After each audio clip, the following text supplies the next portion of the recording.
Xin chào tất cả các bạn. À, Hôm nay mình là Văn Hà Phương đã trở lại và sẽ giới thiệu thêm nhiều slime mà mình bán cho các bạn xem nha. Và những cái loại lần trước mình quay lên đã hết rồi. Và những bạn nào hết á, những lần trước thì hãy comment và cho mình biết nhá. Và mình sẽ làm những loại đó. Và mình rất là cảm ơn các bạn. Rất là cảm ơn các bạn luôn, là các bạn đã cho mình 10 người đăng ký 10 người đăng ký rồi, và mình sẽ mở một cái vui, nhưng mà lúc đó để có thời gian thì mình sẽ làm nha.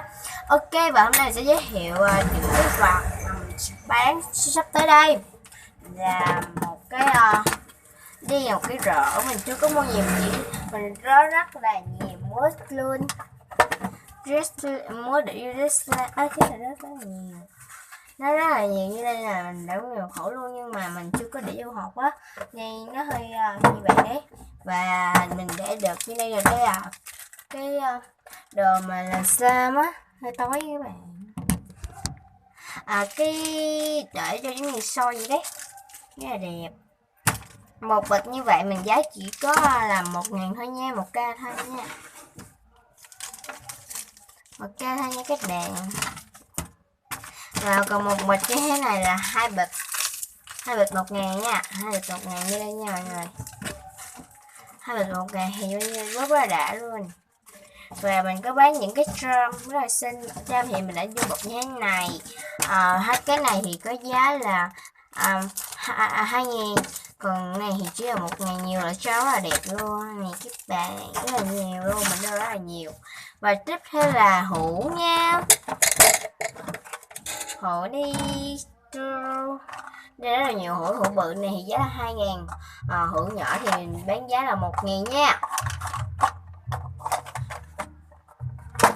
Và bán thêm một cái hũ này nữa nè, hũ này mấy các bạn, mình chỉ đem ra thôi, mình chưa có in cái logo á, cái logo mình dán ở đây là mình chưa có in được, nhưng mà hũ như vậy mình sẽ bán là 8k nha, 8k như thế này.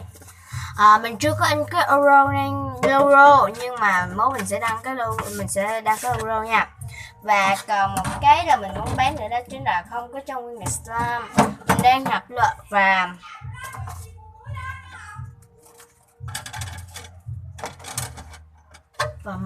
màu rất là nhiều nha. Màu đỏ mình bán 1k lại như thế này là chỉ có giá 1k thôi nha, 2k chứ 2k nha mọi người, mình lộn nha, 2k. Và hai cái muỗng quậy như thế này, nhưng mà shop tới đây mình nhập rất là nhiều muỗng quậy đẹp luôn, nhưng mà muỗng này chỉ giá 3k một cây thôi. Shop tới đây sẽ nhập rất là nhiều loại ca luôn, rất là nhiều. Và đây là tiếp theo là dây này, mình cũng muốn bán, mình chưa hết trơn, nhưng mà mình cũng giới thiệu với các bạn, mình có bán cái này liên quan tới dòng tay thì rất là đẹp. Một vòng mình sẽ bán 10.000 nha. Và một miếng ram, không, một miếng gọi là một miếng để cho các bạn chơi sao không dính nhà gì đó, rất là im nha mọi người, chơi rất là đã luôn. Mình sẽ bán giá là 8.000 một miếng như thế này nha. Bây giờ hồi sẽ giới thiệu sao mà sẽ giới thiệu trên miếng này, và khi mình bán thì sẽ miếng khác chứ không phải miếng này nha. Và đây là brush một chai luôn, mình mới đọc luôn nha. Khi mà các bạn mua khoảng một chai như thế này nè thì chỉ có giá là 10k thôi, còn khi các bạn mua chai rồi như này thì sẽ là 12k nha. Và có loại nhỏ và brush chưa bao sẵn một bịch thì 5k. Và các bạn hãy nhớ đến mua ủng hộ mình nha. Và mình sẽ bán thêm một thứ rất là đặc biệt. Hết rồi. Sam đặc biệt nhất là Sam mình giới thiệu, mình đang nhập một cái đơn hàng rất là nhiều về khủng á, nhưng mà nó chưa có giao tới, nên nếu mà giao tới thì chủ quay cho các bạn xem nha. Đây là những loại Sam mình vừa làm luôn để mình sẽ bán cho các bạn đấy,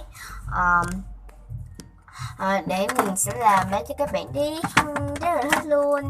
Mình cực kỳ thích những loại slime này. Bây giờ mình sẽ công bố giá của từng loại slime hết luôn. Một hũ như vậy chỉ có giá 6k thôi. Bạn nào mua thì hãy comment ở dưới cho mình biết, và hãy báo số điện thoại của các bạn nha. Và mình sẽ chơi cho các bạn những hũ nào mà có màu pha chung á thì mình sẽ không chơi, mình sẽ bỏ ra.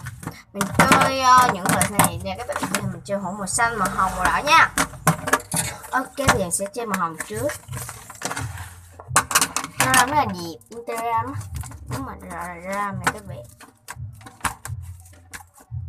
làm bằng xăm bơ, nghe cái chắc bơ lắm nha các bạn. Nè các bạn nhìn nè, mà rất là bơ luôn. Này hết là xăm này,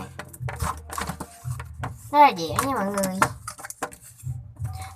Khi mà mình bán thì như là mình chỉ thích bán bơ thôi, tại vì bơ đó là mình chọn này để làm mê bơ, mà hai ổ này cũng bơ thôi chứ không có gì khác hết trơn nha.